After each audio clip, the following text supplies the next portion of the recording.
a este nuevo grupo de personas que están combatiendo abiertamente estas agendas disolventes del progresismo, cuyo símbolo universal es la bandera arcoíris, que no es la bandera de las minorías sexuales, sino que es la bandera del progresismo, donde abiertamente todo es posible en nombre de esta libertad. Cree en la ciencia. La pregunta del millón es, ¿uno cree en la ciencia o la ciencia es? La ciencia no te puede dar todas las respuestas porque la ciencia no te plantea todas las preguntas. La casta vota en bloque. No hay distinciones entre izquierdas y derechas porque la casta política de izquierdas y derechas, cuando se trata de promover todas las agendas del arcoíris, cambio climático, aborto, ideología de género, agenda trans, feminismo, animalismo, ahí sí en bloque votan. Los progresistas buscan redefinir y reconfigurar al ser humano. Y los no progresistas, ¿qué somos? Bioconservadores. A diferencia de los liberales y los marxistas, el conservador no piensa en revoluciones, porque las revoluciones no generan cambio, las revoluciones destruyen. Yo creo que el modelo perfecto es la familia. La familia es un punto intermedio que te genera individuos sanos, pero también te genera, a partir de esa unión de familias sanas, sociedades sanas. ¿Cuánto tiempo ha tomado en que construyamos instituciones como el matrimonio? Miles de años. ¿Y por qué las queremos conservar? Porque funcionan. Pero podemos decir, si la batalla es cultural, la guerra es antropológica.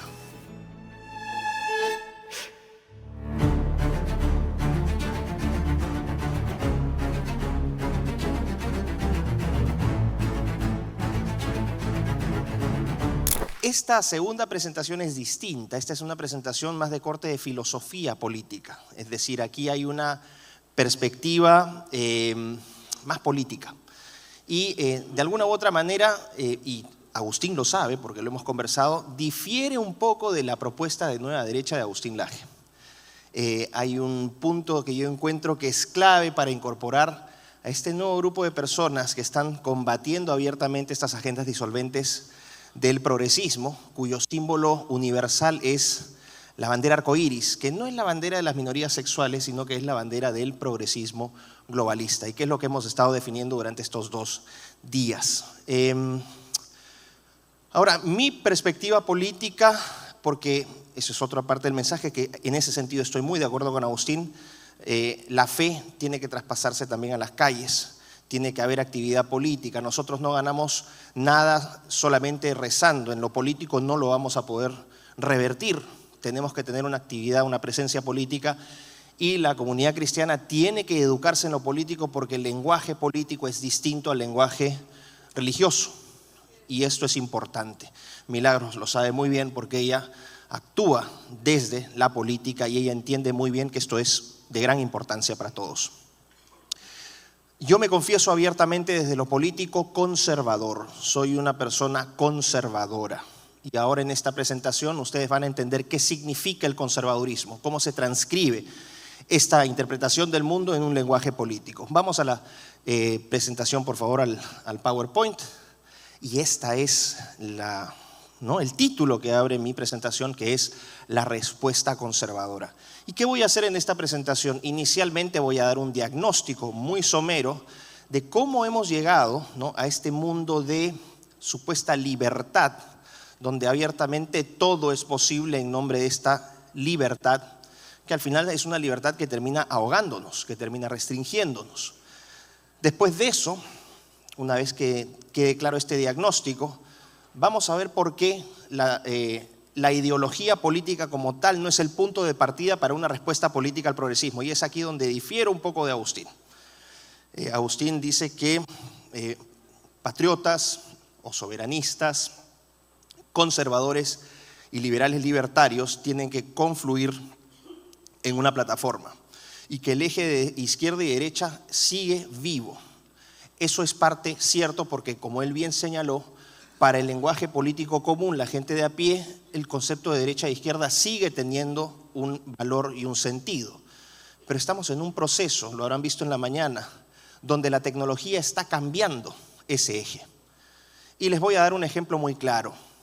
Piensen en la primera revolución industrial. Para quienes no estén al tanto de esto, fue un proceso político, económico, sociocultural que se inicia, vamos a decir, en el último tercio del siglo XVIII y que finaliza más o menos a mediados del siglo XIX, que ocurre Inglaterra, en el Reino Unido, y que da como origen al primer proceso de industrialización, la creación de los ferrocarriles, de la máquina de vapor, vamos a hablar de los primeros tratamientos del acero. Es decir, es un cambio grande, los grandes movimientos migratorios del campo a la ciudad, los fenómenos de urbanización. Los países, el Reino Unido empieza a cambiar rápidamente y se desarrolla de manera muy importante en lo económico. Pero quiero que piensen en lo siguiente. Con este cambio tecnológico, que es una máquina muy esencial, que es la máquina de vapor, se construyeron las primeras fábricas textiles en el noroeste de Inglaterra, en Manchester principalmente. Y el Reino Unido se convierte, ¿no?, especialmente Manchester, Birmingham, Liverpool, el gran puerto inglés, se convierte en un polo de desarrollo económico a nivel internacional. Y a partir de este cambio tecnológico surge un nuevo modelo económico. A partir del cambio tecnológico surge el capitalismo moderno. ¿Ok? Y en 1848, Friedrich Engels y Karl Marx publican el Manifiesto Comunista, que da nacimiento al comunismo como ideología política. No voy a expandir más en esto, pero quiero que tengan esto presente. A partir de un cambio tecnológico, la máquina de vapor, surge un cambio en el modelo económico muy profundo, que a su vez da un cambio también en la interpretación política, en un periodo de 70 años. Ahora no estamos hablando de la máquina de vapor, estamos hablando de tecnologías que son radicalmente superiores a esa tecnología. Estamos hablando de la inteligencia artificial, de la biotecnología, de la nanotecnología, robótica, impresión en 3D. Por ejemplo, en Israel ya se puede producir 9 kilos de carne sintética en un día con estas máquinas. Y estas máquinas tienen un poder de transformación mucho mayor que la máquina de vapor. Y eso está impactando lo político y eso está impactando lo económico. Y eso es lo que quiero que ustedes entiendan. Ahora ya no estamos hablando tanto de modelos económicos y políticos, sino que, como voy a probar en esta presentación, el punto de partida va a ser el ser humano. Es decir, el punto de partida para la interpretación política de los fenómenos políticos actuales no es un modelo económico de mercado o de Estado, tampoco es un modelo político. El punto de partida es qué concebimos y cómo concebimos al ser humano. Vamos a la siguiente diapositiva, por favor. Este señor de aquí, muy solemne, es probablemente, desde mi perspectiva, el filósofo político vivo más importante del mundo. Su nombre es John Gray, británico. Y Gray tiene una característica particular. Él sigue vivo. Gray inició en su juventud con el marxismo, se desencantó del marxismo, después se volvió liberal. Aquí voy a hacer una aclaración con el liberalismo. Y ahora ya no se declara de ninguna ideología política, pero escribe como conservador, aunque él no lo quiera reconocer. Eso es lo gracioso. Ahora, ¿por qué quiero hacer una aclaración con respecto al liberalismo?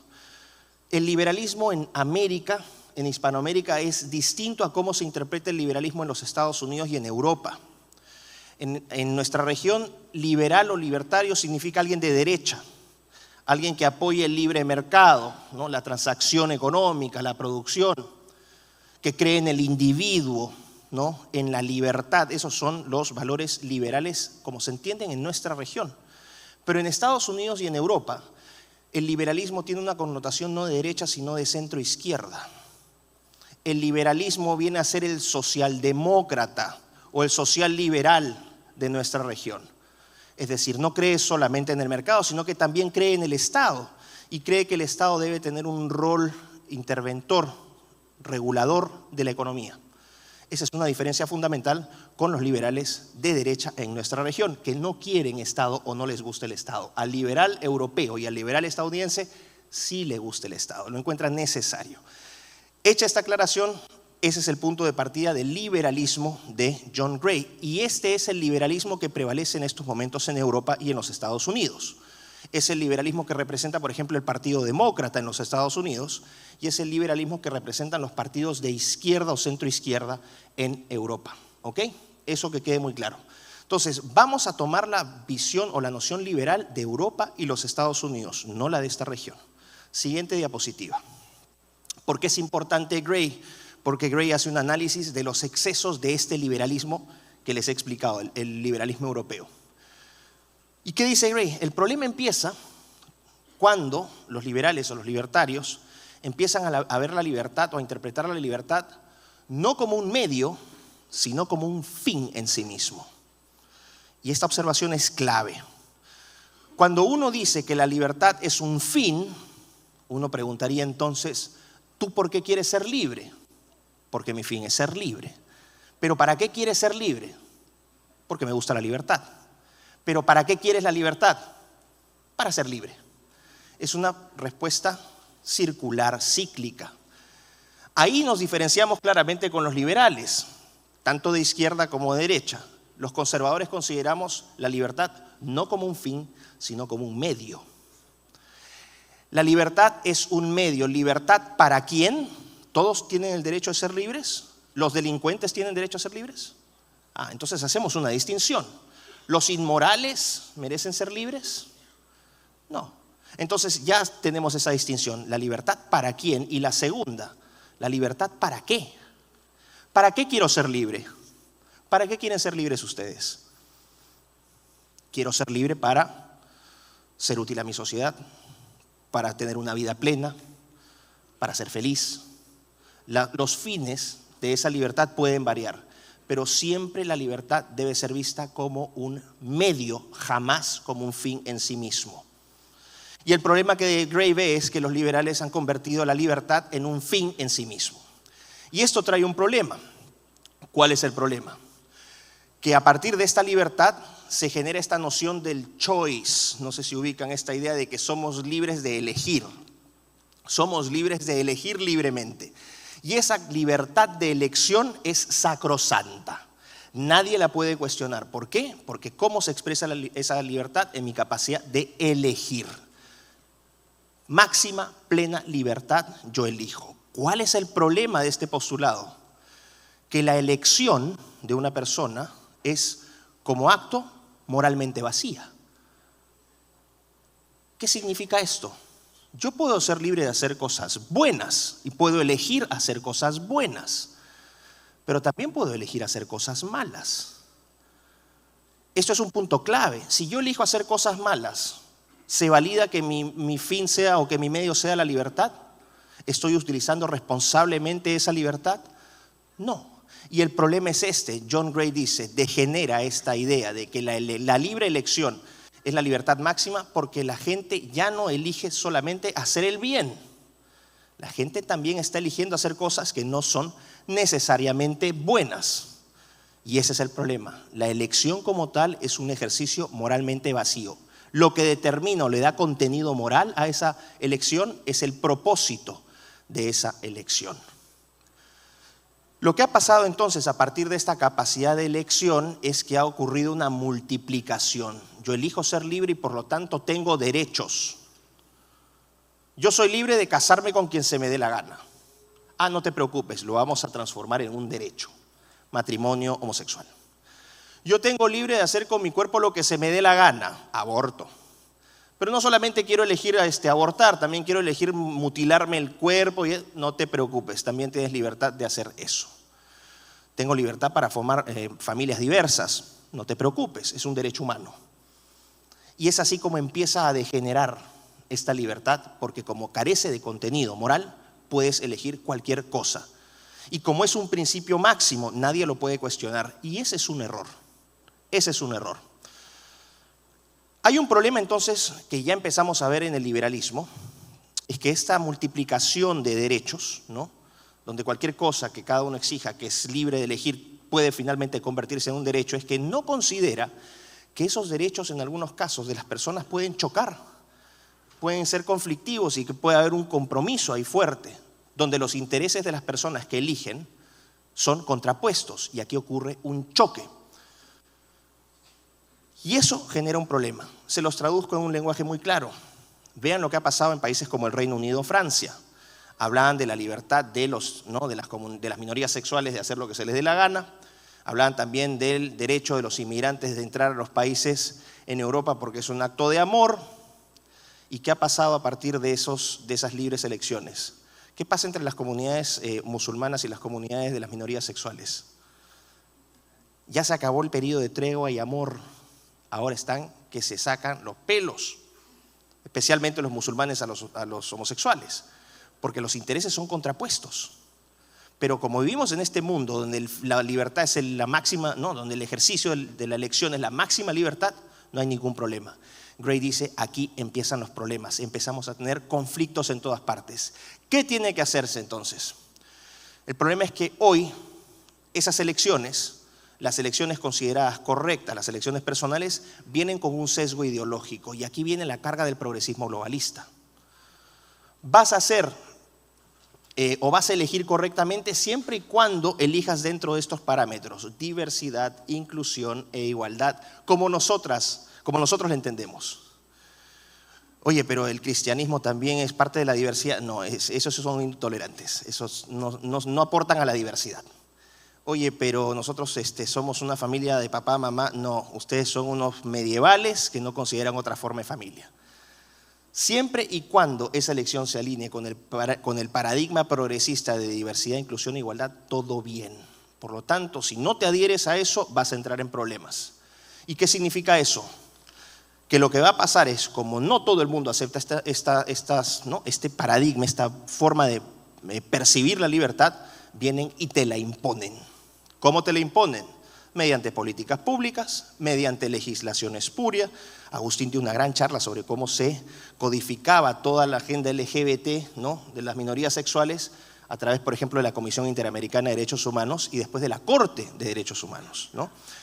Finalmente, el problema es que tenemos que los estados, los organismos supranacionales nos imponen una visión de esas libertades y nosotros tenemos que elegir dentro de esos parámetros. Si nos salimos de esos parámetros, empezamos a ser estigmatizados con diferentes etiquetas. Siguiente diapositiva, por favor. El problema es que esta imposición ya no solamente es desde el Estado. Hemos entrado a un periodo de absoluta locura. No solamente el Estado nos dice cómo tenemos que elegir. El Comité Olímpico Internacional también nos dice cómo tenemos que elegir. Vean ese mamarracho de ceremonia olímpica que se hizo en París, una afrenta a todos los cristianos del mundo. Y no solamente son los organismos deportivos, las grandes empresas, todas tienen ¿qué símbolo? La banderita arcoíris. Todas son diversas, inclusivas e incluyentes, ¿no?, o igualitarias. Todas están marcadas por la línea, ¿no?, de este paradigma de diversidad, inclusión e igualdad. Y por lo tanto, no solamente es el Estado quien te los está imponiendo, sino también la empresa privada y las instituciones de la sociedad civil. En las universidades, ¿ustedes creen que les dan becas a estudiantes cristianos para ir a Cambridge, a Harvard? ¿Le dan becas a estudiantes que están en contra del aborto? ¿Les dan becas a estudiantes, por más brillantes que sean, que critican la agenda del cambio climático? No, porque ahí está la imposición. Si no te adhieres a estos principios, no vas a tener oportunidad en esta sociedad. Por lo tanto, es una libertad a medias, es una libertad condicionada, y eso no es libertad. ¿Qué está generando esta situación? Obviamente una amplia resistencia. Por ejemplo, aquí, nosotros nos resistimos a aceptar estas condiciones porque son injustas, porque son no libres. Y esto está generando una respuesta de la sociedad. El problema es, como nos estamos resistiendo a estos paradigmas y a esta forma de expresar la libertad a través de la elección, se nos empieza a estigmatizar y se empieza a lanzar calificativos, todos los que ya les he dicho. Somos lo peor de la sociedad. Pero no solamente eso, no es que solamente seamos retrógrados, somos ignorantes y hasta malos. Nos oponemos a la idea de progreso, somos unos medievales. Porque el progre te dice, si no aceptas todas estas nuevas agendas, si no aceptas esta nueva moral, eres un medieval, estás en el pasado. No estás eligiendo correctamente. ¿Por qué? Porque eres ignorante o porque eres malo. ¿Y cuál es entonces el punto aquí? Que esa disidencia, o sea, nosotros, empieza a ser castigada. Hay elementos punitivos. Puede ser te quedas sin trabajo. Si te niegas a hacer el cursito de inclusión en alguna empresa privada, no vas a renovar contrato, como ocurre acá ya en el Perú y en otros países, ¿no? Si no sales con tu fotito apoyando el mes del Pride en la universidad, te van a mirar feo. Y tenemos así. Y si ya el caso se pone más extremo, te hacen una campaña pública y te demuelen. En algunos casos hasta pueden matarte o te meten preso. Entonces, libertad dentro de estos parámetros. ¿Y qué nos dice el progresismo? Vamos a combatir esta ignorancia y esta maldad con la ciencia. Porque la ciencia, como vieron ahora en la mañana, la ciencia tiene todas las respuestas. Nosotros podemos descubrir todas las verdades del universo porque todas esas verdades son científicas y lo único que vale para descubrir la verdad es el método científico. No crean en pajaritos, en dioses, en angelitos, son tonterías. Ustedes están locos, están enfermitos. Tienen que militar en lo científico, tienen que creer en la ciencia. Ojo, este eslogan, I believe in science, aunque no lo crean, fue uno de los eslóganes de campaña de Joe Biden en las elecciones presidenciales contra Trump. Parte de lo que pregonaba Biden era believe in science. Y en el Reino Unido, el Partido Laborista, que es el partido de izquierda, el partido más liberal, también proponía esta idea de believe in science. Cree en la ciencia. La pregunta del millón es, ¿uno cree en la ciencia o la ciencia es? Yo creo que el agua hierve a 100 grados Celsius o el agua hierve a 100 grados Celsius. En la ciencia no se cree. La ciencia no es una religión, la ciencia es hechos comprobados. Puedes repetir el experimento 200 veces y te va a dar el mismo resultado. A la ciencia le da lo mismo si eres musulmán, cristiano, hincha de la U, de la Alianza. Les importa un pepino, a la ciencia le importa un pepino eso. La ciencia te da hechos concretos. Por lo tanto, fíjense cómo a través de este mensaje, de este lenguaje político, se empieza a crear una nueva militancia. ¿Hacia qué? Hacia el cientificismo, que es esta fe, esta creencia en la ciencia. No sé si hablé de esto en la mañana, les di algún ejemplo sobre la ciencia, no creo que no les hablé de esto. Ok, voy a hacer un experimento entonces.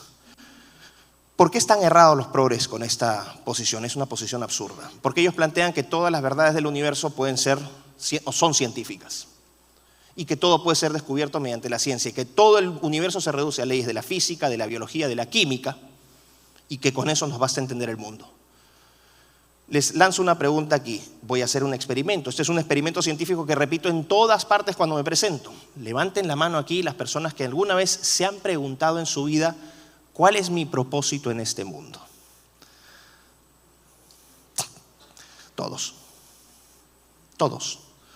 Todos alguna vez nos hemos hecho estas preguntas de carácter existencial trascendental. ¿Cómo puedo ser un mejor papá? ¿Cómo puedo ser un mejor novio, un mejor esposo, un mejor hijo? Ahora la pregunta del millón sería, ¿la ciencia puede responder esa pregunta? No, es un absurdo y les voy a explicar por qué. Porque aplicando su misma lógica, yo tendría que aplicar un experimento, aplicar un método científico y ese método científico tengo que repetirlo exactamente con cada uno de ustedes, hacerle la misma pregunta y esperar el mismo resultado. El punto aquí es que cada uno de ustedes tiene diferentes formas de ver el mundo y cada uno de ustedes tiene diferentes propósitos en este mundo. Y la realidad es que a esa pregunta va a haber el número de respuestas que constituye el número de personas que están presentes en este hotel. Es absurdo, refutamos esa tontería. Ahorita la acabamos de refutar. ¿Por qué? Lo planteó el gran filósofo británico Roger Scruton cuando dice, la ciencia no te puede dar todas las respuestas porque la ciencia no te plantea todas las preguntas. Se acabó la discusión. Y esto es una verdad que científicamente yo puedo comprobar cuando le pregunto a todas las personas si toda su existencia se reduce a lo científico. Las verdades no son científicas solamente. Hay verdades que son subjetivas, hay verdades que son trascendentales. Ciencia y religión, que hoy se tratan de separar, siempre han ido así, paralelas, como una hebra de ADN, como una molécula de ADN. No se mezclan, pero se informan mutuamente. ¿Por qué? Porque la ciencia te explica el cómo, la religión te plantea el para qué. La religión le da un propósito a esa investigación científica. Y sucede que a lo largo de la historia los grandes científicos de la humanidad han sido 90%, 95% a lo largo de la historia cristianos. Por lo menos en la tradición occidental. Cristianos.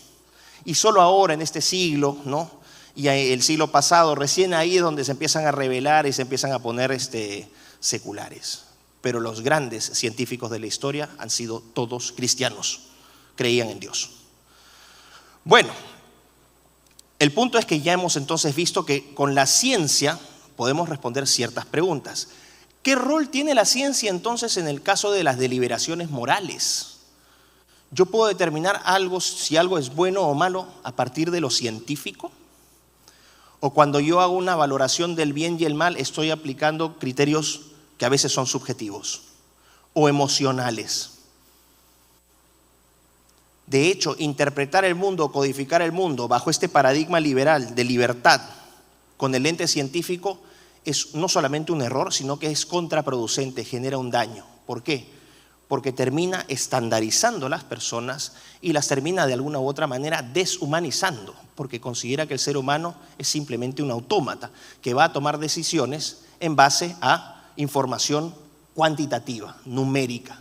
Y resulta que nosotros no solamente valoramos criterios de bien o mal en base a números, sino que también tenemos interpretaciones subjetivas. Siguiente diapositiva, por favor.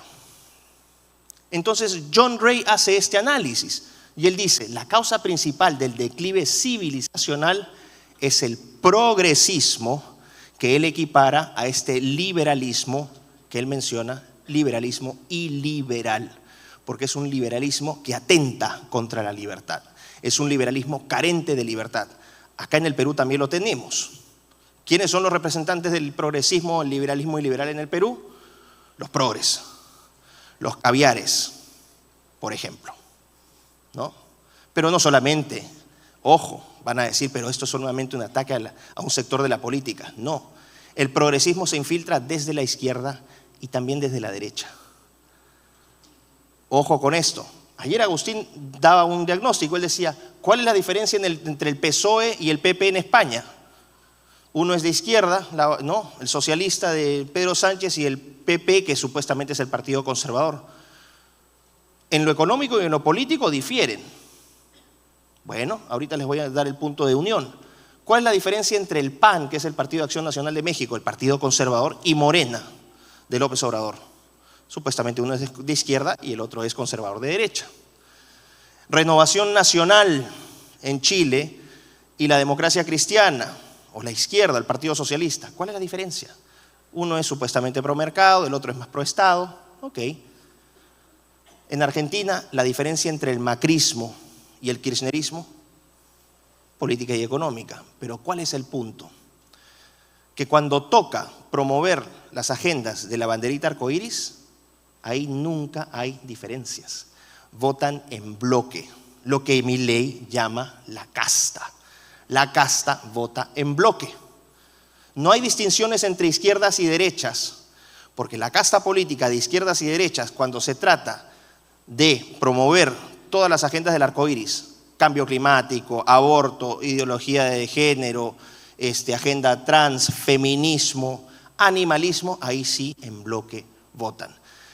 Pueden haber cambiado los gobiernos de estos países, un tiempo fueron de izquierda, otro tiempo fueron de derecha, pero que nunca se detuvo. Nunca se detuvo la agenda arcoíris. Nunca se detuvo la agenda arcoíris. Por lo tanto, que no los engañen ahora cuando les diga que solamente los progres son de izquierda. Mentira. Tienen progres de derecha. Y esa es la primera gran distinción que vamos a hacer. Que el progresismo no distingue entre izquierdas y derechas. Y que este liberalismo iliberal en realidad es la esencia del progresismo, de izquierdas y derechas. Siguiente diapositiva, por favor. Aquí entra el punto de contención que yo tengo con Agustín. Él mencionaba ayer y dio una serie de imágenes, presentó a Abascal, a Bolsonaro, a Trump, a Bukele y a Milei. Y dijo que son de distintas tendencias políticas, pero son parte de la nueva derecha. Y ojo, lo que ha aportado Agustín es muy valioso, porque Agustín ha hecho un diagnóstico interesante en la medida que él reconoce que sí, ideológicamente y políticamente hay distinciones de un bando y de otro. Si algo es correcto en el diagnóstico de Agustín, que yo estoy de acuerdo, es que ahora, debido a estas pugnas que tenemos, lo que ha ocurrido es una simplificación de las posiciones políticas. Progre o antiprogre. Y así nos estamos yendo. Esa es la verdadera distinción. Pero ¿qué es lo que une a la gente para apoyar a estos presidentes de distintos países? ¿Alguien sabe cuál es el modelo económico de Bukele? ¿Qué modelo de Estado está proponiendo o qué modelo de Estado propuso Bolsonaro en Brasil? ¿Cuál es la política económica de Trump? ¿Qué busca Milei en la política económica? No. Lo que tienen en común y que nos hace apoyarlos es que ellos combaten abiertamente ¿qué cosa? la agenda del progresismo. Lo que los une, que nos hace apoyarlos, es que todos combaten las agendas arcoíris. Te combaten el tema LGBT, te combaten el tema del feminismo. Estos ministerios de género te los borran, no les importa. Están limpiando las escuelas de toda esta basura. Eso es lo que está uniendo a las personas. No si son liberales, libertarios, conservadores, no. Eso. Lo que los une es esta idea, el enfoque antropológico. No nos preocupan tanto sus modelos de mercado y Estado, no. Nos preocupan qué concepción tienen del ser humano. Los progresistas buscan redefinir y reconfigurar al ser humano.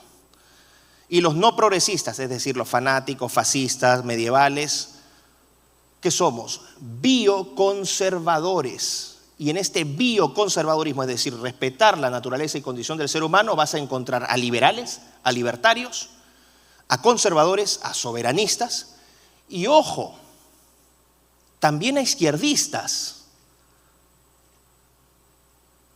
Esto es lo más increíble de todo. Les voy a contar una anécdota, con esto voy a ilustrar el punto. El año pasado, en marzo, estuve en una gira en México y en una de estas fechas me invitaron a Morelia, Michoacán. Morelia, Michoacán, bueno, Michoacán es un estado pequeño cerca de México, de la capital, y es conocido como la cuna del indigenismo marxista mexicano. Es un estado muy duro. De hecho, tiene incluso un cartel que se llama el cartel Michoacán, el cartel de Michoacán, que los otros carteles le tienen miedo, porque los michoacanos dicen que son los más bravos de todos. ¿Y qué pasó en esta presentación? Era un partido evangélico, una senadora por México me invita, presento ante una audiencia un poco más pequeña que esta, y les pido, en algún momento de la conferencia les digo, por favor levanten la mano la gente que se considera acá de izquierda. 2/3 de la sala levantaron la mano. Por favor levanten la mano los que se consideran de derecha. 1/4 de la sala levantó la mano. El resto no levantó la mano, no querían. Yo les dije, miren, acá hemos hecho un milagro político. Porque acá hay morenistas que detestan a la derecha y tienen a derechistas que detestan a López Obrador. Pero ¿qué los ha unido acá? La defensa de sus hijos, de sus familias, de su patria. Y también la creencia en Dios. Porque aunque no lo crean, probablemente hay mucha gente de izquierda que es cristiana, que es católica. No los unía el modelo económico y político. Los unía un modelo antropológico. Y eso es lo que la gente recién está entendiendo. Como que no tiene sentido, porque lo más fácil es adherirse a una ideología en lo político y en lo económico. Mucho más difícil es entender que lo que nos está uniendo aquí, independiente de sus preferencias políticas, es el amor a nuestros hijos, la protección a su integridad física, que no los estén hormonizando, que no los estén contaminando con basura de género en los colegios. Y en esa realidad, las discusiones sobre Marx, Smith y Locke pasan a una quinta posición de importancia. Son irrelevantes. Y entra una crítica, no voy a desarrollarla más, una observación al modelo de Agustín, que el concepto de nueva derecha es excluyente a estas personas que siendo de izquierda también, o de izquierda tradicional, también se identifican con lo que nosotros estamos planteando. Y discúlpeme, esa es una apreciación personal, pero yo prefiero unirme con un izquierdista que combate la locura de la hormonización de niños a estar con un derechista que quiere libre mercado pero que está a favor de masacrar a nuestros niños y promover el aborto. Porque yo lo que voy a hacer es partir teniendo una concepción antropológica. Mi punto de partida no es un modelo económico ideal, si quiero más mercado, más Estado, eso me importa un pepino. Tengo que partir concibiendo al ser humano como qué, y como una postura bioconservadora que nos une a todos, liberales, libertarios, que defienden esta posición. Yo estoy en contra de que al ser humano se le redefina y se le reconfigure en nombre del progreso. Yo quiero que la medicina esté al servicio del ser humano y que no el ser humano esté al servicio de la medicina. Gracias. Ahora, no sé si estén siguiéndome con precisión, no sé si estén entendiendo lo que estoy tratando de decir, pero lo importante es lo siguiente. En el siglo XXI, la política no va a estar determinada por modelos políticos y económicos. La política va a estar determinada por modelos antropológicos. ¿Qué concepción tenemos del ser humano? Y los grandes debates del siglo XXI, a medida que estas aberraciones tecnológicas que ya les advertía van avanzando, la gente va a determinar si su campo es pro ser humano o anti ser humano. Les pongo un caso. ¿Qué pasa si mañana surge una noticia de que han creado el primer cerdo humanoide? Y es un humano con pinta de cerdo. Y lo sacan en la televisión. ¿Qué van a pensar? ¿Les va a importar tanto el mercado? ¿Les va a importar el modelo de gobierno? ¿O van a sentir un shock por esta nueva criatura? Y ante eso, ¿ustedes estarían a favor de que se siga manipulando al ser humano o estarían en contra de eso? Por favor, levanten la mano los que estarían en contra de crear humanoides, animales. Ok. Aquí ya me acaban de hacer una afirmación de que comparten esta posición bioconservadora. Y el bioconservadurismo, es decir, esta postura de protección del humano como lo conocemos en su naturaleza y su condición, trasciende ideologías o categorías políticas tradicionales. Y es ahí donde estamos viendo que el eje político izquierda-derecha se está disolviendo ante nuestros ojos. Pero todavía no lo estamos entendiendo porque es un proceso que está llevándose a cabo. Es difícil entenderlo. Está ocurriendo en nuestras narices, se está disolviendo este eje tradicional que surge, ¿no?, desde las primeras ideologías políticas con John Locke a fines del siglo XVII. En estos últimos 250, 300 años, estas ideologías han dominado la discusión política y hoy estamos en un periodo de la historia donde la tecnología está generando tales cambios que está redefiniendo lo político, lo económico y por primera vez en la historia lo antropológico. ¿Por qué? Porque en el pasado las tecnologías podían cambiar el entorno, pero no tenían la capacidad de cambiar al ser humano. Hoy las tecnologías sí pueden transformarnos y empezamos a jugar a ser dioses y empezamos a experimentar con el ser humano. Yo estoy del lado, yo por ese lado no me voy. Yo estoy por el lado de la bioconservación. Entonces, vamos a la siguiente diapositiva. Vamos a hacer entonces una breve reseña, porque, ojo, cada ideología política tiene una forma de interpretar al ser humano. Entonces vamos a ir a cómo lo interpretan los marxistas. ¿Cómo interpreta el marxista al ser humano? Lo que se llama una antropología marxista. La antropología marxista es colectivista.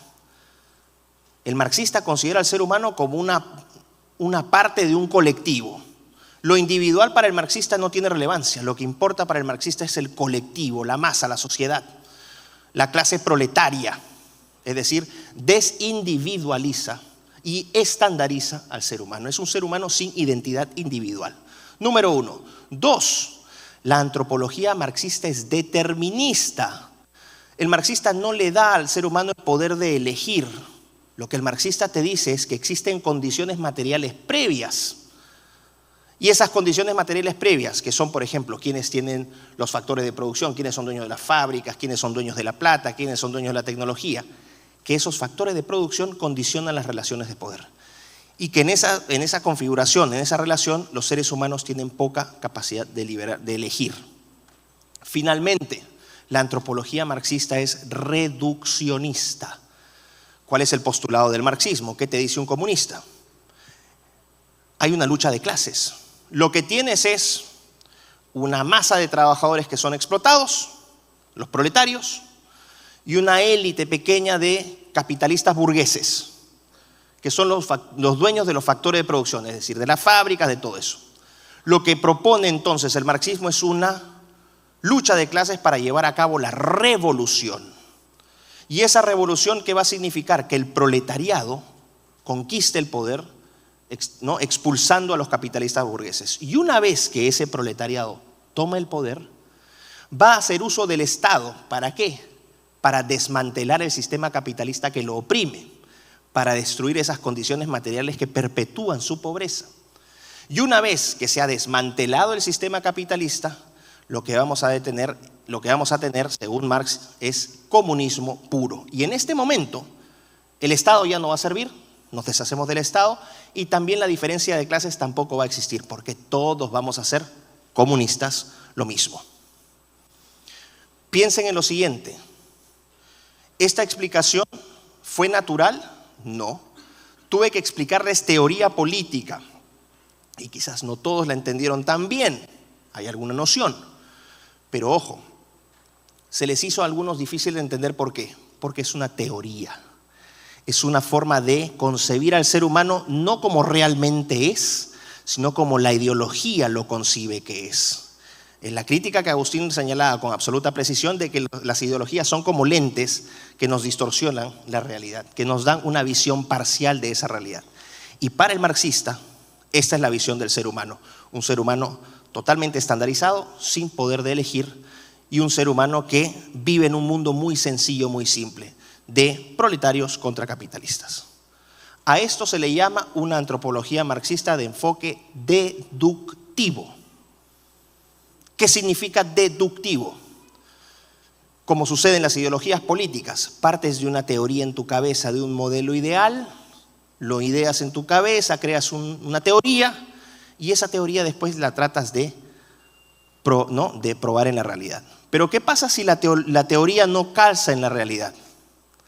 El problema de los deductivistas, de las ideologías, es que al final terminan echándole la culpa a la realidad, de por qué las cosas no funcionan. Mi modelo no funciona porque la realidad está equivocada.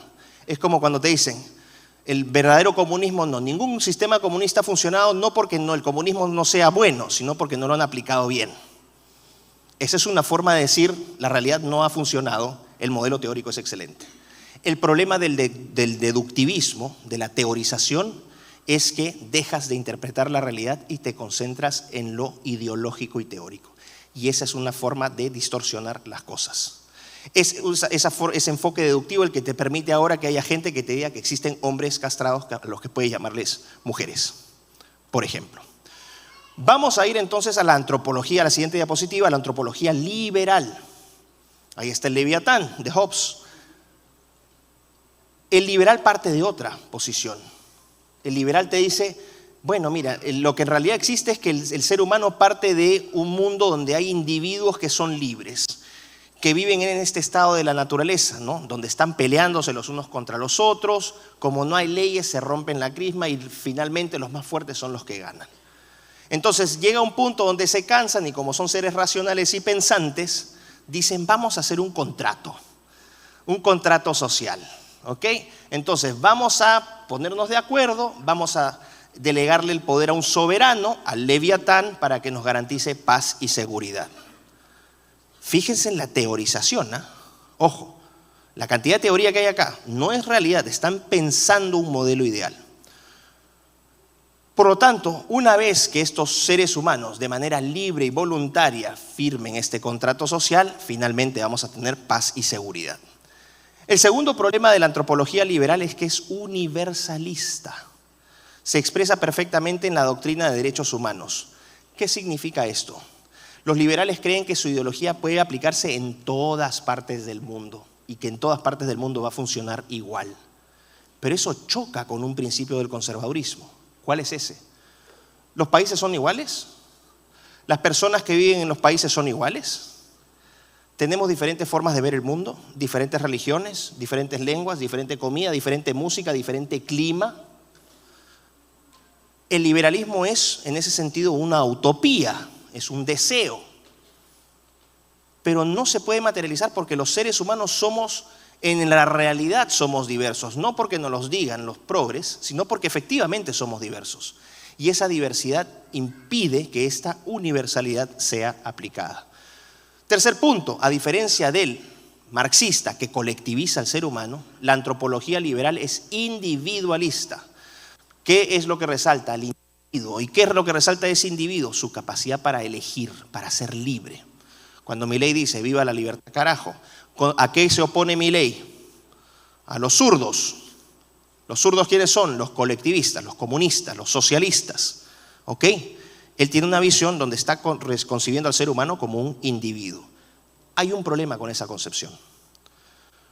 ¿Los seres humanos somos solamente individuos? ¿Vivimos aislados del mundo? No, ¿vivimos en qué? En familias o en comunidades.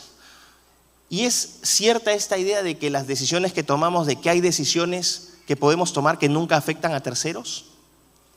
El liberal parte de esta idea que yo soy libre en la medida que yo tome decisiones que no afecten a terceros. Esa es una teorización. ¿Por qué? Bajo ese punto de vista te van a decir, la gente es libre de, si quiere abrir su OnlyFans, de abrirlo. Si se quiere drogar y no le hace daño a nadie, que se drogue. Si quiere prostituirse y no le hace daño a nadie, que se prostituya. Pero eso es una teorización del individuo. El liberalismo también fracasa en esa perspectiva. ¿Por qué? Porque esas decisiones sí tienen impacto. Si una chica decide abrir un OnlyFans, ¿no?, y enseñar el trasero para ganar plata, van a sentir sus padres. Sí tiene un efecto. Y si nos queremos poner racionales, ese efecto que va a tener en los padres puede afectar su desempeño laboral. O puede llevar a la madre a una depresión o al padre a una depresión. Puede llevar al hermano al suicidio. Es absurda esta idea de que las decisiones propias no afectan a terceros.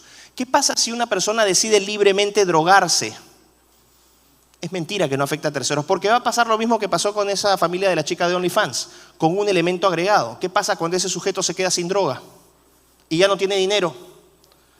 Entonces sí hay una afectación a terceros.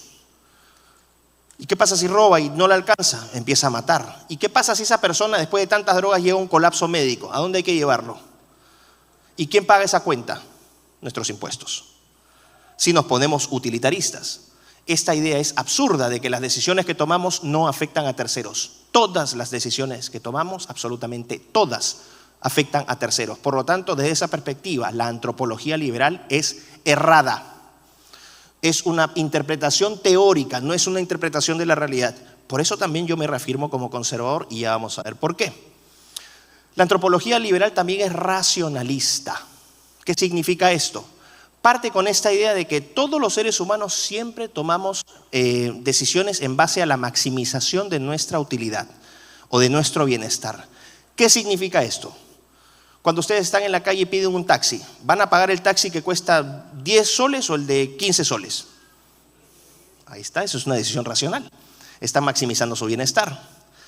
Si van a comprar, van al mercado y van a comprar naranjas, ¿van a pagar 10 soles por kilo de naranja o 15 soles por kilo de naranja? Decisión racional. ¿Por qué? Porque efectivamente la mayor parte de decisiones que tomamos en el día o en la vida son decisiones que buscan maximizar nuestro bienestar. Pero eso significaría que para que sea cierta esa posición racionalista, que todas las decisiones del ser humano tienen que ser racionales. Y ese no es el caso. Basta que una sola decisión no sea racional para refutar esa teoría. ¿Qué pasa cuando una casa se está quemando y hay un bebito llorando y pasa un joven por ahí y se mete a la casa que se está quemando? ¿Está tomando una decisión racional? ¿Está maximizando su bienestar? Realidad mata teoría. Esa persona está tomando una decisión, según los liberales, irracional, porque está atentando potencialmente contra su bienestar para para resolver el problema. Cuando donamos sangre, ¿estamos tomando una decisión racional? Desde la perspectiva racionalista, no. ¿Quién quiere ir al hospital para que le inyecten una aguja y le sacan medio litro de sangre, te está medio turuleco y no puedes comer? Es una incomodidad, pero tomo una decisión, según los liberales, irracional, que no es irracional, es una decisión muy humana. Porque no teorizas al individuo, el liberal lo está teorizando como lo hace el marxista. Y finalmente una antropología transaccionalista, es decir, la libertad del ser humano se reduce a la capacidad que tienes de ir a comprar y vender cosas en el mercado. Esa es la observación que hacen los liberales. Esta también es un enfoque deductivo, parte de una teorización del ser humano que resulta que en la realidad no se condice. No se condice. Siguiente diapositiva. Vamos a entrar entonces a la antropología conservadora. Fíjense, la antropología conservadora es empirista. ¿Qué quiere decir esto? Parte de la observación, de la realidad. ¿Y qué descubre el ser humano cuando observa a otros seres humanos? Que nacemos, nos desarrollamos, crecemos, nos reproducimos, envejecemos y nos morimos.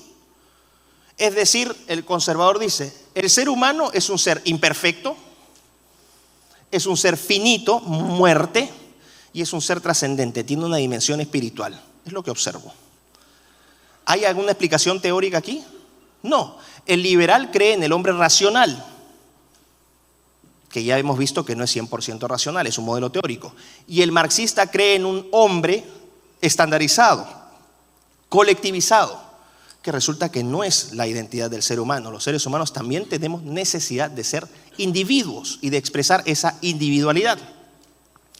Bueno, es la única antropología de las que he mencionado que parte con una observación de la realidad del ser humano como es. No lo teoriza, lo describe tal como es. El ser humano se muere. El ser humano es imperfecto, tiene vicios. Es un desastre. Pero también tiene cosas buenas, puede ser noble. Pero esto es lo que es. Segundo, la antropología conservadora es continuista. ¿Qué significa esto? El conservador reconoce que son los seres humanos, a pesar de sus imperfecciones, los que van regulando su comportamiento como generando ¿qué cosa? Instituciones. ¿Qué son las instituciones? Son reglas de juego. Las instituciones son, por ejemplo, las leyes, los decretos, las normas. ¿Y para qué sirven esas leyes? Como lo vamos a ver más adelante.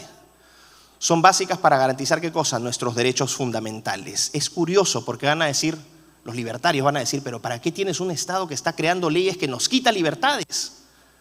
Las leyes son liberticidas. Bueno, si quieren vivir en un Estado, en un territorio sin leyes, a lo que van a terminar generando es un Estado tipo el que planteaba Thomas Hobbes, el de la guerra de todos contra todos, donde va a imperar la ley del más fuerte, porque no hay ninguna ley que te proteja. Finalmente, las instituciones que surgen a través del tiempo, de la prueba y el error, unas funcionan, otras no, las que no funcionan se cambian. Esas instituciones se van formando con el tiempo. Tercero, la antropología conservadora es gradualista. A diferencia de los liberales y los marxistas, el conservador no piensa en revoluciones, porque las revoluciones no generan cambio, las revoluciones destruyen. Las revoluciones no cambian cosas, las destruyen. Entonces el conservador dice, vamos a ser un poquito más modestos. Quizás nos va a ir mejor poniéndonos metas un poquito más pequeñas, pero más alcanzables, reconociendo que somos seres imperfectos y vamos a ir mejorando estas cosas poco a poco. No de un plumazo viene y la revolución y reventamos todo. Y todo lo que reventamos, resulta que reventamos cosas que eran muy valiosas y que después ya no podemos recuperar. ¿Qué está pasando ahora con la familia? La revolución progresista que está haciendo, destruyendo a la institución más exitosa en la historia de la humanidad, que es la familia.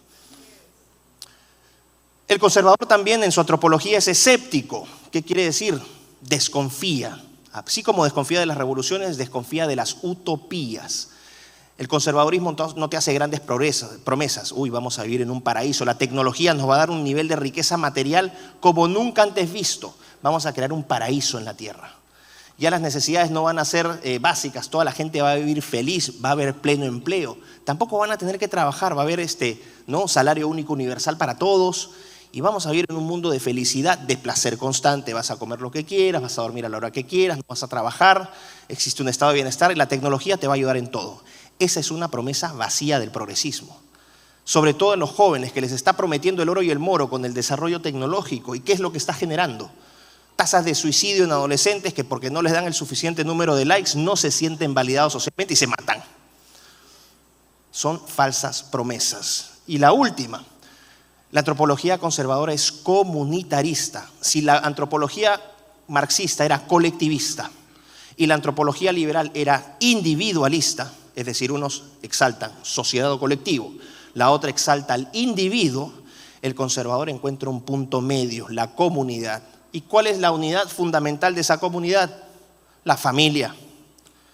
Yo no creo en el individuo solamente, para mí eso es una creación teórica, es un enfoque deductivo. Tampoco creo en el poder exclusivo de las sociedades. Yo creo que el modelo perfecto es la familia. La familia es un punto intermedio que te genera individuos sanos, pero también te genera a partir de esa unión de familias sanas, sociedades sanas. Tú no vas a generar sociedades sanas con individuos sanos, porque el individuo que vive aislado nunca va a ser sano. ¿Por qué? Porque no va a tener afecto, no va a tener apoyo.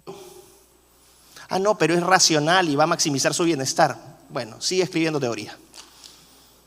Ese es el gran problema del liberalismo, del libertarismo. Y aquí hago una observación. Yo por eso tenía escepticismo sobre Milei, porque Milei es un libertario. Y Milei cree en la libertad absoluta del individuo. Y yo dije, a ver, acá ya tenemos un problema, porque mi temor es que Milei entre al poder y se dedique solamente a lo económico y en nombre de la libertad permita que sigan ocurriendo todas estas aberraciones. ¿Y qué ha pasado con Milei? Milei entendió claramente, con esto no llego a ninguna parte, la realidad es muy distinta. No solamente puedo hablar de mercado, sino que tengo que llenar de contenido este liberalismo, este individualismo. El individuo solo no funciona. No lo puedo teorizar. ¿Y cómo ha llenado Milei su discurso? De un conservadurismo social y un conservadurismo cultural. Eso es lo que le da sustancia al discurso de Milei. ¿Y qué pasa con Bukele? Bukele también ha entendido eso. Bukele está combatiendo la ideología de género en su país. ¿Saben cuál es la política económica de Bukele? Ni idea tienen. Pero sí saben que está combatiendo la ideología de género. ¿Y qué los hace apoyarlo? ¿Ustedes apoyarían a Bukele por el modelo económico que está proponiendo o porque está combatiendo la ideología de género? ¿El enfoque es económico, político o es antropológico? Ahí está. Lo que pasa es que es una idea nueva y original. Y por eso la gente dice, uy, qué difícil entender, pero este es el sustrato. Lo que les estoy explicando es el cambio que está ocurriendo en estos momentos. Y que no se está observando, pero es el cambio subyacente. No es lo político, no es lo económico, es lo antropológico, ni siquiera es lo cultural.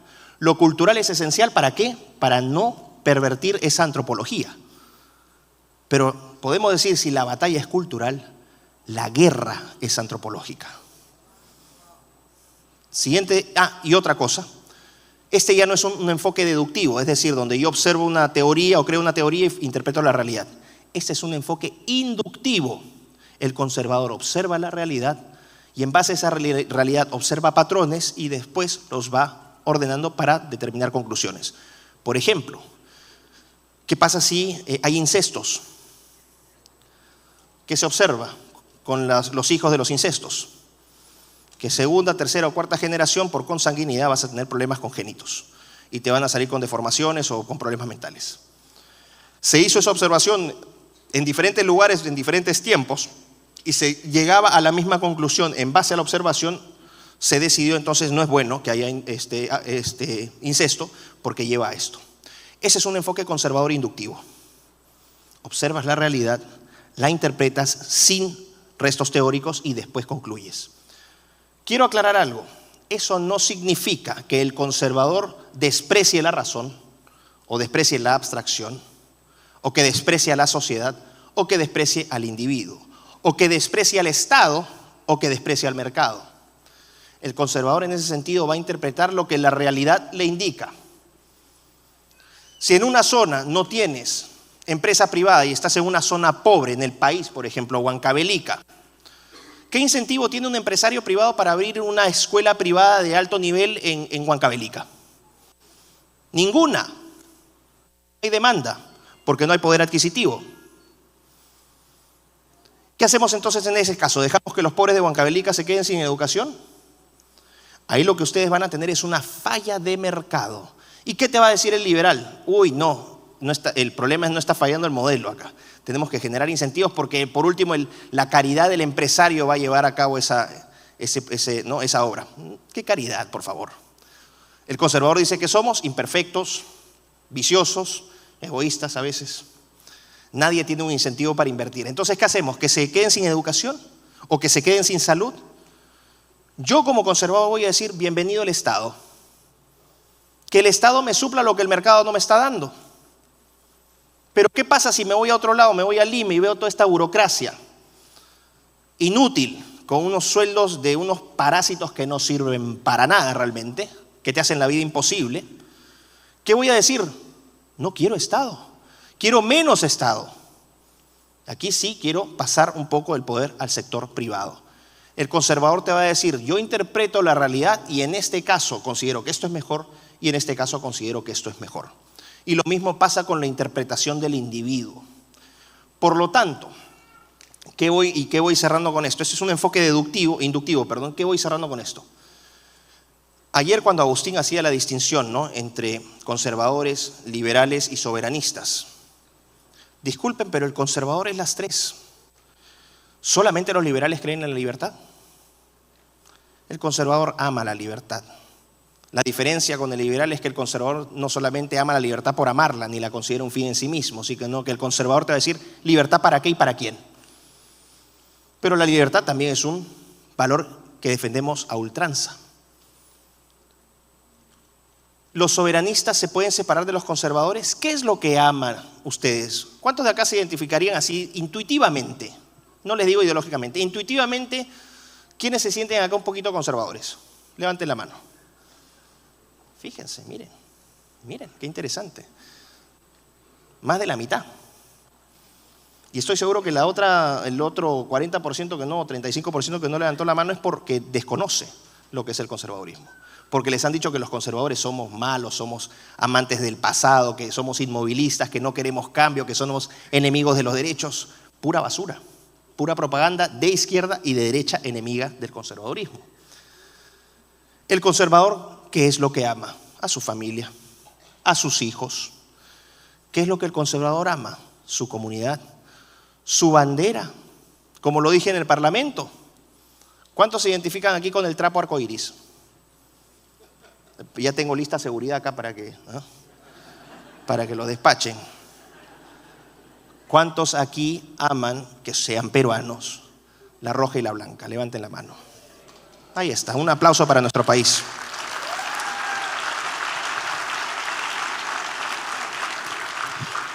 Fíjense qué interesante es esto. La gente se identifica con símbolos. Y defender nuestras tradiciones, nuestros símbolos, nuestras costumbres, nuestra música, conservarlas, perdón, el nombre, buscamos conservarlas. ¿Quiénes buscan conservarlas? Los conservadores. Y cuando se diga que el conservador no quiere cambio, mentira. El conservador es en esencia reformista. Pero reforma es cambio incremental con medidas no alcanzables. Y revolución es una utopía que generalmente termina mal. No que generalmente, siempre termina mal.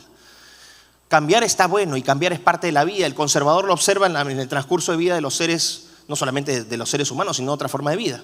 Tienes un nacimiento, un crecimiento, una muerte, un decaimiento. ¡Pum! Es un ciclo que tú observas. ¿Pero ese ciclo es inmediato? No, toma tiempo. Y ayer Agustín señalaba esto también del conservador, que decía correctamente: el conservador entiende que es muy fácil y mucho más entretenido destruir y que es mucho más difícil y que toma mucho más tiempo y esfuerzo construir. ¿Cuánto tiempo ha demorado que construyamos una institución como la familia?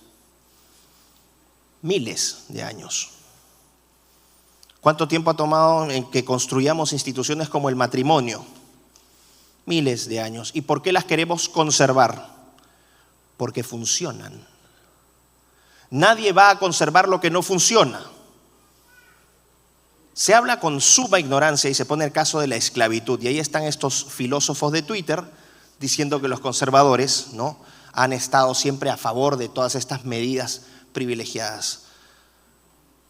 Cuando se lleva a cabo la reforma en los Estados Unidos, ¿no?, el caso de, ¿no?, estamos hablando incluso de la guerra civil estadounidense con Lincoln, que era un presidente republicano conservador. ¿Quiénes estaban en contra de que se abolieran las leyes de esclavitud? Los demócratas, los socioliberales. ¿Y quiénes estaban a favor de abolir la esclavitud? Los conservadores. ¿Por qué? Porque entendían que el ser humano tenía una dignidad. Así que revisen sus lecciones de historia, porque les están enseñando mal. Siguiente diapositiva, por favor. Y aquí vamos a entrar ya a explicar un poco, ¿no?, por qué es importante este conservadurismo, por qué yo me aferro tanto al conservadurismo, sobre todo en tiempos actuales. En primer lugar, y esta es la lección más importante, porque el conservadurismo de todas las ideologías políticas es la única que concibe al ser humano como es, no lo teoriza. Y si queremos resolver problemas reales, tenemos que interpretar la realidad.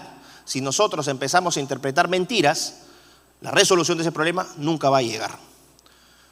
Este es un gran cronista británico, Gilbert Keith Chesterton, y él dice en este caso: la tradición es la democracia de los muertos.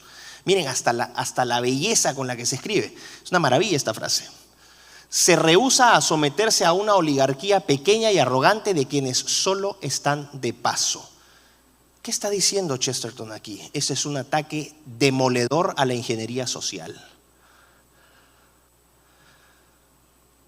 Las tradiciones no son simplemente cosas así inútiles. La tradición es el conocimiento acumulado a través de generaciones.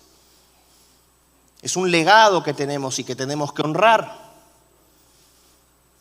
Acá en el Perú, los anticuchos, el ceviche, ¿a quién no le gusta su gastronomía? Les gusta ya cuando empiezan a ir a esos restaurantes donde le ponen quinoto de frambuesas, o cuando uno va a un restaurante peruano quiere oye, quiero mi oyuco, me sirves bien, mi ají de gallina. ¿Quieres porción gourmet o porción pueblo? Bueno, eso era parte de la tradición del Perú. Acá en el Perú comemos muy rico y comemos muy bien y comemos abundante. Gracias. Bueno, eso tomó tiempo formarse. Las instituciones toman tiempo en formarse y las buenas que se queden. Lo que está diciendo Chesterton aquí es que no todo lo que ha legado la historia, la sociedad es malo. ¿Qué es lo que se quiere hacer hoy? Se quiere considerar que todo es malo y que todo tiene que ser revolucionado y tiene que ser cambiado, utilizando la tecnología como medio de cambio. No, respetemos y valoremos lo que hemos recibido como legado y protejámoslo. Siguiente. Russell Kirk, el principal conservador estadounidense del siglo XX, él escribe: los conservadores entienden que para conservar también se debe innovar. Uy, sacrilegio, innovación y conservadurismo van de la mano. Ojo, esto es la década de los 50, ¿ah?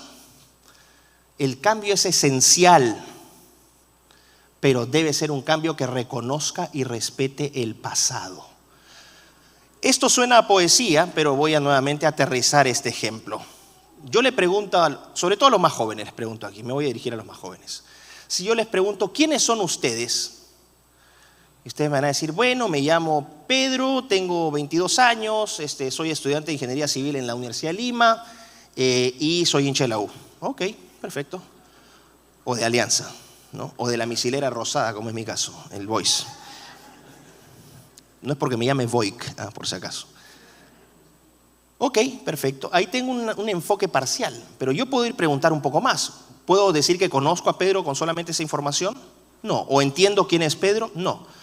Oye, Pedro, ¿y qué más? Bueno, mira, me gusta, aparte del fútbol, me gusta la música, toco piano, el picante no me cuadra mucho, me genera gastritis. Tengo dolores de cabeza a veces, ¿no? Pero se me pasan cuando tomo manzanilla. Me encanta ir a la playa, la montaña no me gusta tanto. Y así, pum, pum, pum, tú puedes ir dando una serie de datos o información. Perfecto. Vamos a decir que conoces a Pedro todo el tiempo, conoces a María todo el tiempo, ¿no? Estás saliendo con él o con ella, se hacen novios. ¿Tú puedes decir que la conoces al 100%?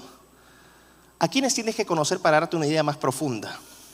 A sus papás. Siempre se dice, chequea a la mamá de tu mujer, porque así se va a ver cuando sea mayor. Así están diciendo, a mí me han dicho, yo no sé, pero así me han dateado. Fíjense, tenemos que ir al pasado, a lo que antecede a esa persona para entender quién es esa persona. ¿Y nos va a bastar saber quiénes son sus padres y conocer a sus padres? No. ¿Dónde vivieron? ¿Cómo crecieron? ¿De qué lugar provienen? ¿Desde cuándo su familia se asentó en tal parte? Siempre hay una conexión al pasado. A eso se refiere Kirk. Ahora lo que hay es un desprecio al pasado. Todo lo viejo es visto con rechazo. No solamente las cosas viejas, sino a los ancianos se les trata como una basura ahora. Porque ¿qué se les está enseñando malamente a los jóvenes? A repudiar el pasado, a repudiar lo viejo y a adorar lo nuevo por el solo hecho de ser nuevo. Ay, tenemos que innovar. No sé si han visto esta cultura empresarial ahora. Seamos innovadores. Yo innovo, tú innovas, él innova, nosotros innovamos, vosotros innováis.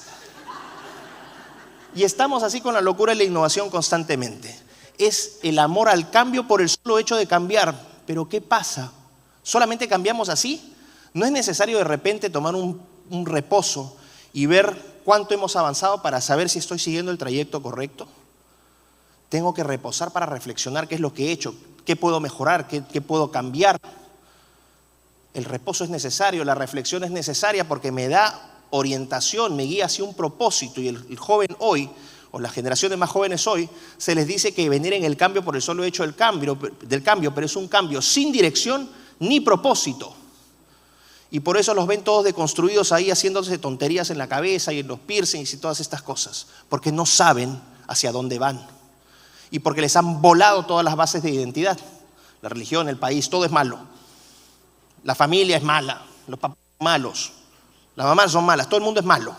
Ellos son víctimas.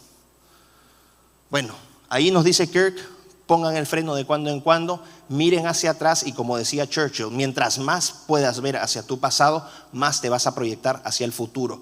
Consejo de conejo para los más jóvenes, lean historia. No saben lo mucho que van a aprender con la historia, no saben lo mucho que van a aprender a interpretar fenómenos políticos, económicos, culturales con una riqueza muchísimo mayor cuando tienen y saben de dónde vienen. Pero yo estudio ingeniería, me aburre. Bueno, pues igual estudia historia. Y no te doy otra nomás porque... Siguiente diapositiva, por favor. Este señor, a quien yo le tuve un gran aprecio, tuve la fortuna de conocerlo, tuve la fortuna de estudiar con él, el más grande filósofo conservador de los últimos 250 años, Sir Roger Scruton. ¿Y qué dice Scruton? La autoridad no es la restricción de la libertad, sino la precondición para su apropiado ejercicio. ¿Se puede vivir en paz en un territorio de violencia? Cuando Agustín explicaba el caso de Hobbes, la guerra del bellum omnium contra omnes, la guerra de los hombres contra los hombres, donde todo el mundo se mataba, ¿qué es lo que faltaba? Autoridad, porque la autoridad que te da orden y paz. Sin autoridad o sin principio de autoridad no tienes Estado. ¿Qué está pasando ahora con las Fuerzas Armadas, con las policías? Ojo, no solamente en el Perú, en todo Occidente. Los están dejando sin fuerza para operar, porque si hacen algo los terminan enjuiciando por derechos humanos. ¿Y qué está pasando con los países? ¿Qué está pasando con las olas de criminalidad en todos nuestros países? El caso de Chile para mí es el más crítico. Yo tuve la fortuna de vivir en Chile durante años porque yo estudié mi carrera allí.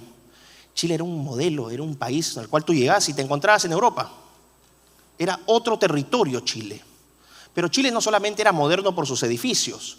Chile tenía una institucionalidad que les costó años construir a través de la prueba y el error, donde izquierdistas y derechistas, el gobierno de la Concertación, después de que sale Pinochet, con Elwin, después creo que fue Frei, después vino Lagos, Bachelet, bueno, hasta Lagos vamos a decir. ¿Qué se hizo? Se mantuvieron las reformas y se mejoraron. No hubo ahí receta ideológica, se mantuvo lo que funcionaba, se conservó lo bueno. Y eso hizo que Chile sea el país en el cual se había convertido y que hoy lamentablemente, yo he viajado hace poco a Chile, Chile empieza a ser una sombra de lo que era antes. En Chile ya no se puede salir tranquilo en la noche a caminar, te roban o te matan. Increíble. Entonces, ahí vemos el rol de la historia. No hay libertad, ojo, no hay libertad sin autoridad.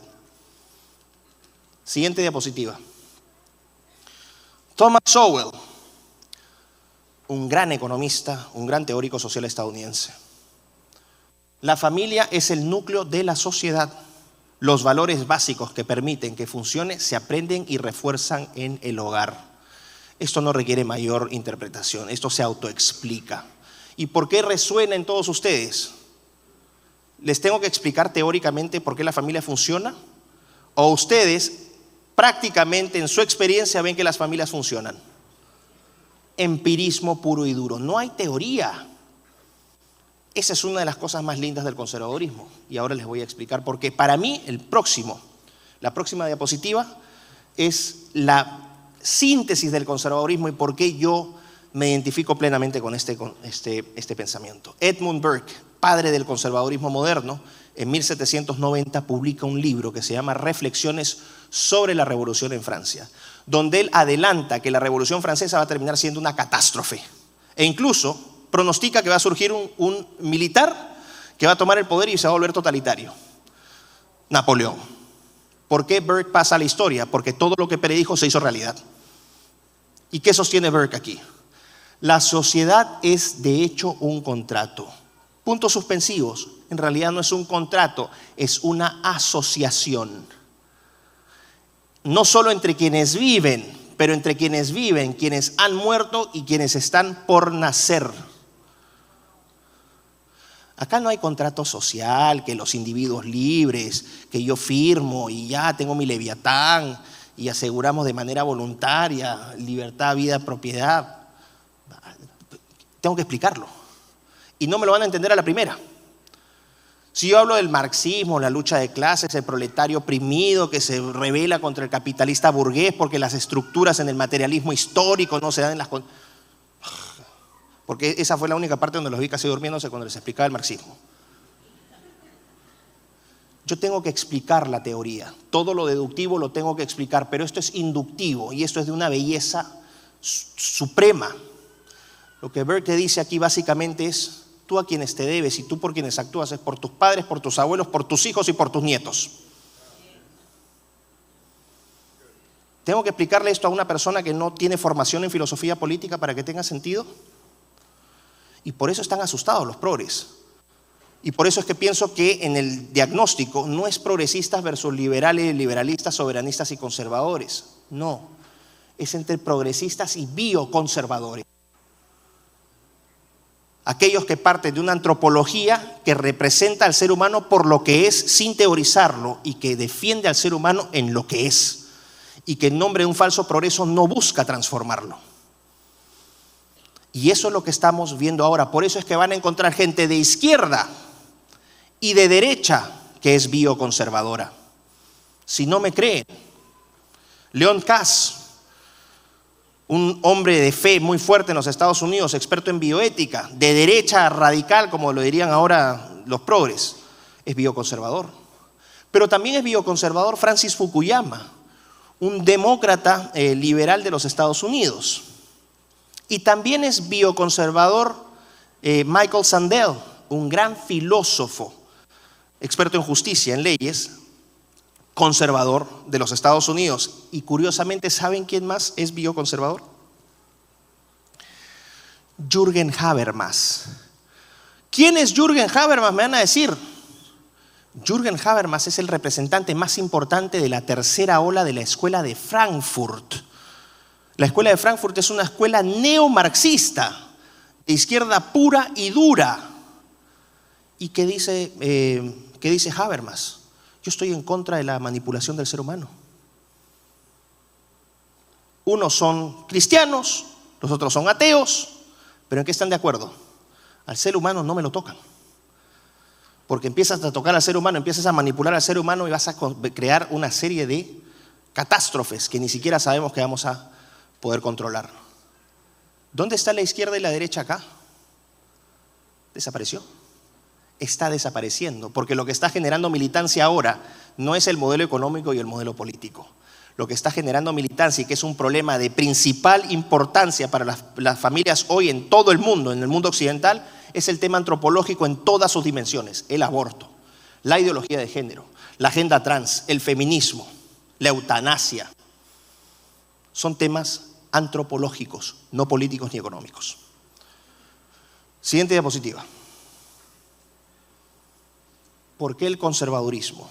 Por esto: Dios, vida, libertad, patria.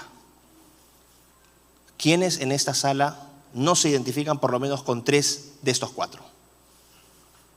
Bueno, voy a cerrar diciendo que les doy la bienvenida al conservadurismo. Muchísimas gracias.